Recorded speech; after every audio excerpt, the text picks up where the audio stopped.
One step at a time, but inshallah for the Asian Games this in 2025 is our biggest goal. So from there we can see. বাংলাদেশের ফুটবলের নতুন প্রাণের সঞ্চার এলেন হামজা চৌধুরী। হবিগঞ্জের বাড়িতে জনসমুদ্র, তবুও জনপ্রিয়তা এগিয়ে রাখলেন সাকিবকে। Sakib Al Hassan's a mega star. He's done it at the world level for so many years now. So বদলে যাবে দেশের ফুটবল, প্রত্যাশা সাবেকদের। ইন্ডিয়ার সাথে আগে আমরা প্রিভিয়াস যে ম্যাচগুলি খেলেছি তার থেকে এই ম্যাচ আমি অনেকটা বাংলাদেশ দলকে এগিয়ে রাখবো। হামজার হাত ধরে হয়তো আগামীতে আরো বেশ কিছু প্রজন্ম আমাদের এখানে চলে আসবে। টপ লেভেলের প্লেয়ার আসা, এগুলি আমাদের খেলোয়াড়দের জন্য শেখার অনেক কিছু রয়েছে।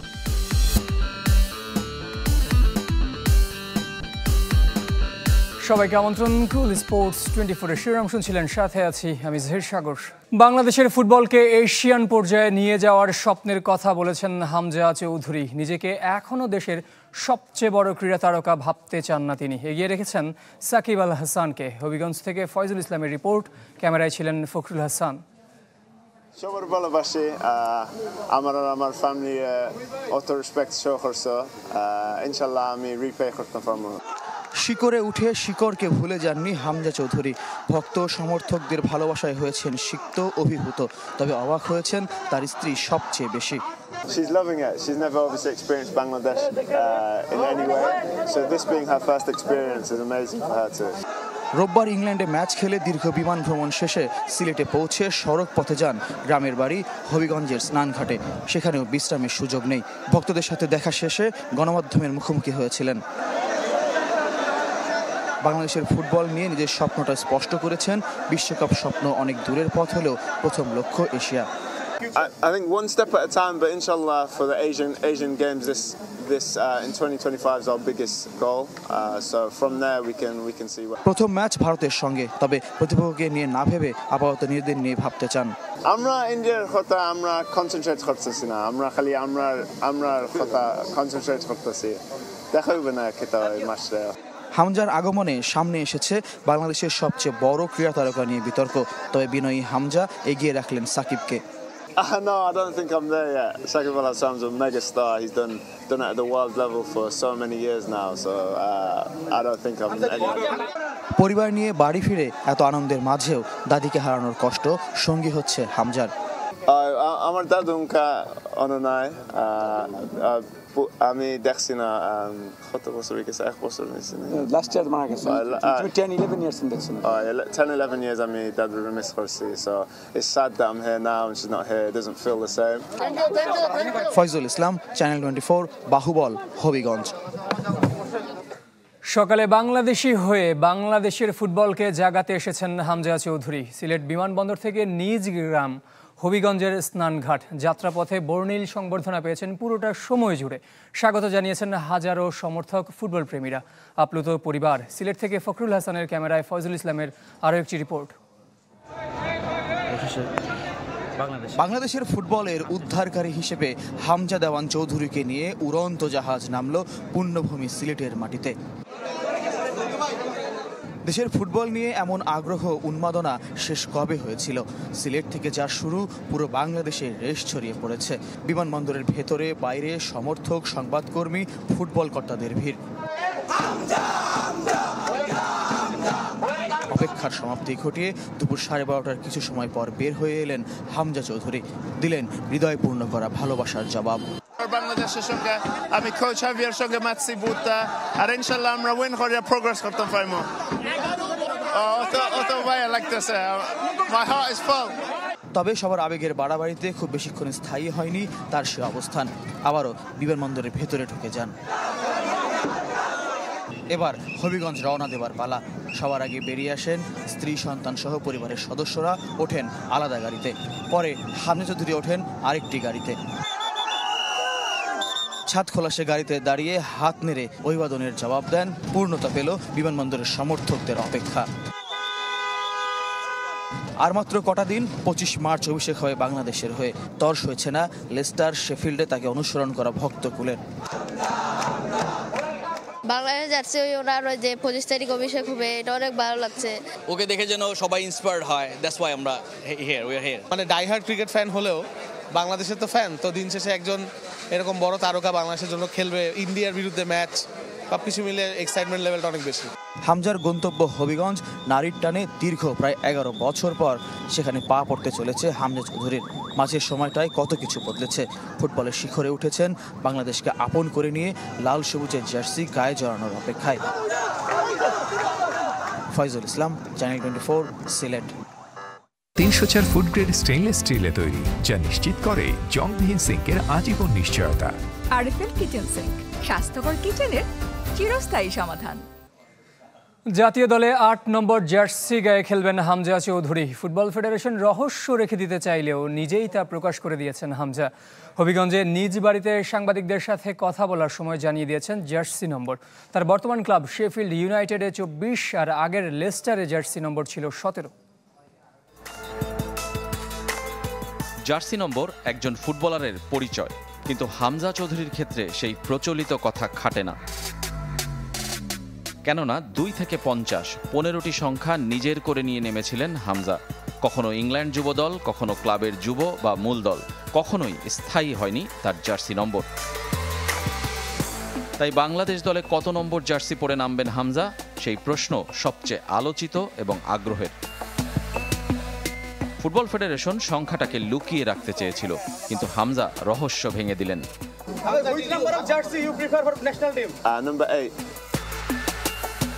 লেস্টার সিটির অনূর্ধ্ব 21 দলে প্রথম 14 নম্বর জার্সিতে অভিষেক হয়েছিল হামজার। তারপর সেই ক্লাবেই 4, 7, 12, 50 নম্বর জার্সি গায়ে তুলেছেন। লেস্টার সিটি মূল দলেও একই জার্সি নম্বর ছিল না তার। 38-এ শুরু, 20 হয়ে 17তে শেষ করেছেন। এখন যে চ্যাম্পিয়নশিপ লিগের শেফিল্ড ইউনাইটেডে খেলছেন, সেখানে তার জার্সি নম্বর 24। মাঝে এই চ্যাম্পিয়নশিপ লিগ থেকে ওয়াটফোর্ডকে তুলেছিলেন প্রিমিয়ার লিগে, সেখানে তার নম্বর ছিল 4। 4, 17, 24 এই 3টি সংখ্যা তার প্রিয়, কেননা বারবার ঘুরে ফিরে এসেছে নম্বরগুলো। কিন্তু বাংলাদেশ দলে 4 নম্বর জার্সি পরে নামেন তপু বর্মন, 17 নম্বর জার্সি সোহেল রানার, 24 নম্বর পরে নেমেছিলেন সবশেষ ম্যাচে মেহেদী হাসান। জামাল ভুইয়ার 6, রাকিব হোসেনের 10ও বাংলাদেশের ট্রেডমার্ক জার্সি। খালি ছিল 8 নং, সেটাকেই নিজের করে নিয়েছেন হামজা। জাভি, টনি ক্রুজ, জেরার্ডরা যে জার্সি নম্বরে নিজেদের চিনিয়েছেন, হামজার কল্যাণে চিনবে এবার বাংলাদেশকেও। রেজওয়ানুজ্জামান, চ্যানেল 24।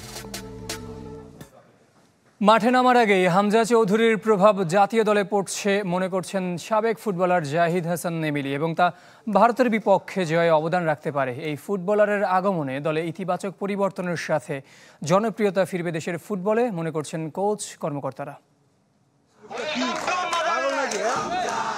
দেশের ক্রীড়াঙ্গনের পুরো স্পটলাইট কেড়ে নিয়েছেন হামজা চৌধুরী। লাল সবুজ জার্সিতে খেলার আগেই টক অফ দ্য টাউন এই ফুটবলার। দেশ জুড়ে সাড়া ফেলে প্রভাবটা ইতোমধ্যেই স্পষ্ট। মানুষের আগ্রহ, কৌতূহলের কেন্দ্রে শেফিল্ডের এই মিডফিল্ডার। হারানো ঐতিহ্য আর জনপ্রিয়তা ফেরাতে হামজা হতে পারেন দেশের ফুটবলের কাণ্ডারি। আমাদের যারা ফুটবল ফ্যান আছে তাদের মাঝে একটা উন্মোদনার সৃষ্টি হয়েছে। হামজার হাত ধরে হয়তো আগামীতে আরও বেশ কিছু প্রজন্ম আমাদের এখানে চলে আসবে এবং আশা করি আমাদের ন্যাশনাল টিমটা অনেক শক্তিশালী হবে। হামজা আসাতে তো অলরেডি বাংলাদেশ ফুটবল একটা বড় ইম্প্যাক্ট পড়ে গিয়েছে, সেটা তো আসলে আমরা সবাই দেখতে পাচ্ছি। বিকজ হামজা আসলে যে লেভেলের প্লেয়ার, সে যখন বাংলাদেশের জার্সিতে খেলবে, এটা কিন্তু আসলে সবাই কিন্তু আসলে অন্যভাবে দেখছে।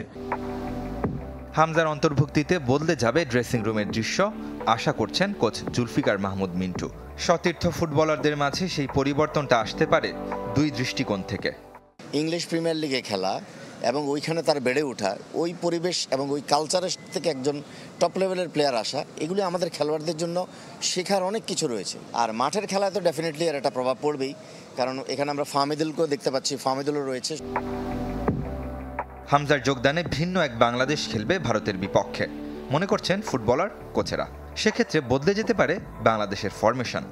ইন্ডিয়ার সাথে আগে আমরা প্রিভিয়াস যে ম্যাচগুলি খেলেছি, তার থেকে এই ম্যাচ আমি অনেকটা বাংলাদেশ দলকে এগিয়ে রাখবো। বিকজ হামজা আসলে যে লেভেলের প্লেয়ার, তার ইম্প্যাক্টটা কিন্তু আসলে দলের ভিতর অলরেডি প্রভাব পড়ে গিয়েছে। যে আপনি তাকে যে কোনো পজিশনে অ্যাকচুয়ালি ইউজ করতে পারবেন, কারণ তার আন্ডারস্ট্যান্ডিং লেভেলটা হচ্ছে টপ লেভেলের। He knows actually the individual পজিশনের রোলস অ্যান্ড রেসপন্সিবিলিটিটা কী থাকে actually on end of the ball. সব মিলিয়ে মাঠের বাইরে ফুটবলের নতুন ব্র্যান্ডিং হওয়ার অপেক্ষা হামজা চৌধুরীর হাত ধরে। রেদওয়ান শুয়েব, চ্যানেল 24। জীবনের শুরুতে নানাভাবে পথভ্রষ্ট হয়েছিলেন হামজা চৌধুরী, কিন্তু ইসলাম ধর্মের চর্চা ও পরিবারের কারণে সঠিক পথ খুঁজে পেয়েছেন। নিজে মাদ্রাসায় পড়াশোনা করেছেন, কোরআন তেলাওয়াত করতে পারেন, ম্যাচ খেলতে নামার আগে দোয়া পড়েন নিয়ম করে। হামজা দেওয়ান চৌধুরী বাংলাদেশের ফুটবলে নতুন তারকা, নতুন এক সম্ভাবনার নাম। ইংল্যান্ডের আলো বাতাস গায়ে মেখে বেড়ে উঠলেও তার রক্তে লাল সবুজ। মা রাফিয়া চৌধুরী সিলেটের নবীগঞ্জের মেয়ে, তবে তার জন্মদাতা পিতা একজন ক্যারিবিয়ান। হামজার 1 বছর বয়সে ক্যারিবিয়ান পিতার সাথে বিচ্ছেদ হয় তার মা রাফিয়া চৌধুরীর। নতুন করে বিয়ের বন্ধনে আবদ্ধ হন মামাতো ভাই দেওয়ান মুর্শেদ চৌধুরীর সাথে, যার কাছে পিতৃস্নেহের পরম যত্নে বড় হয়েছেন হামজা। নিজের ঔরসজাত সন্তান না হলেও হামজাকে তিনি দিয়েছেন দেওয়ান পরিবারের বংশ পরিচয়। হামজা চৌধুরী একজন প্র্যাকটিসিং মুসলিমও বটে। ইংল্যান্ডে স্কুলে পড়াশোনার পাশাপাশি ধর্মীয় শিক্ষা লাভ করেছেন সান্ধ্যকালীন মাদ্রাসাতে। পড়তে পারেন পবিত্র কোরআন শরীফও। এক সাক্ষাৎকারে নিজেই জানিয়েছেন, কোরআন তেলাওয়াত ও বিভিন্ন দোয়া পড়ে মাঠে নামেন এই ডিফেন্সিভ মিডফিল্ডার। বান্ধবী থেকে সহধর্মিনী বনে যাওয়া অলিভিয়া ফাউন্টেইন হামজার জন্য ত্যাগ করেন খ্রিস্টান ধর্ম। 2017 সালে মুসলিম রীতিনীতি মেনে বিয়ে করেন দুজন, যাদের ঘর আলো করে এসেছেন কন্যা দেওয়ান এনায়া হুসাইন ও 2 পুত্র সন্তান ঈসা হুসাইন চৌধুরী ও দেওয়ান ইউনুস চৌধুরী। ধর্মীয় কর্মকাণ্ডে বরাবরই 2 হাত খুলে দান করতে পছন্দ করেন হামজা। বাড়িতে প্রতিষ্ঠা করেছেন মসজিদ।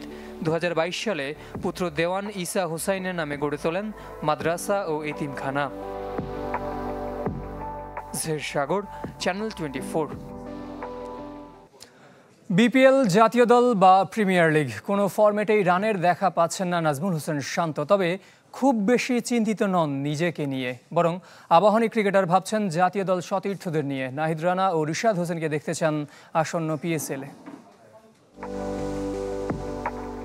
সময়টা ভালো যাচ্ছে না নাজমুল শান্তর। ব্যাটে রানের খরা, তার নেতৃত্বে জাতীয় দলের অবস্থাও করুন।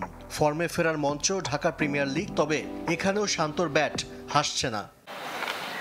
5 ম্যাচে মাত্র 78 রান, কোনো হাফ সেঞ্চুরি করতে পারেননি। তবুও নিজের ব্যাটিং নিয়ে মোটেও চিন্তিত নন নাজমুল শান্ত।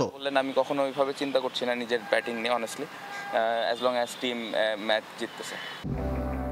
নিজের পারফরমেন্স নিয়ে কথা বলতে না চাইলেও সতীর্থদের নিয়ে সরব নাজমুল শান্ত। আবাহনীতে তার অধীনে খেলছেন নাহিদ রানা। ওয়ার্কলোড ম্যানেজমেন্ট অনুসরণ করতে হচ্ছে, তাই আকাশী নীলদের সব ম্যাচ খেলতে পারছেন না চাঁপাইনবাবগঞ্জ এক্সপ্রেস। যে তার ওয়ার্কলোড ম্যানেজমেন্টটা ভালোভাবে করছে, স্পেশালি ন্যাশনাল টিমের যারা ট্রেনার, ফিজিও এবং এখানে যারা আবাহনী টিমে কাজ করছেন, তারা এই জিনিসটা মেনটেন করছে এবং ওই অনুযায়ী আপনি যদি খেয়াল করে দেখেন ওইভাবেই সে ম্যাচ খেলছে এবং এখনো পর্যন্ত আল্লাহর রহমতে ফিট আছে। লিটন দাস আর রিশাদ হোসেনের সাথে পিএসএল এ দল পেয়েছেন নাহিদ রানা। প্রথমবার কোনো বিদেশি ফ্র্যাঞ্চাইজি লিগে খেলতে মুখিয়ে টাইগার পেস সেন্সেশন। অধিনায়ক হিসেবে নাহিদ রানাকে পিএসএল এ খেলতে দেবার পক্ষে নাজমুল শান্ত। এটা পুরো ডিপেন্ড করবে ক্রিকেট বোর্ড এবং কোচ, ক্যাপ্টেন সব কিছুর ওপরে। বাট আমার মনে হয় যে এই ধরনের বাইরের ফ্র্যাঞ্চাইজি লিগগুলো যদি আস্তে আস্তে আমাদের প্লেয়ারগুলো খেলা শুরু করে, তাহলে একটা এক্সপিরিয়েন্স তৈরি হবে এবং ওই রেসপন্সিবিলিটিসটা নেওয়া আমার মনে হয় শিখবে। যত বড় ব্যাটারি হোক, নাহিদ রানা তাদের চ্যালেঞ্জ জানাতে পারে, যা দলকেও অনুপ্রাণিত করে বলে মনে করেন নাজমুল হোসেন। এগ্রেসিভ ক্রিকেট খেলতে পছন্দ করে, চোখের দিকে চোখ লাগিয়ে খেলতে পছন্দ করে। আশিক রুদ্র, চ্যানেল 24, ঢাকা। এই ছিল কুল স্পোর্টস 24 এখনকার আয়োজনে। খেলার সব আপডেট ও রিপোর্টগুলো দেখতে ভিজিট করুন আমাদের ওয়েবসাইট ও ফেসবুক পেজ facebook.com/sports24 টিমে। ধন্যবাদ সবাইকে সাথে থাকার জন্য।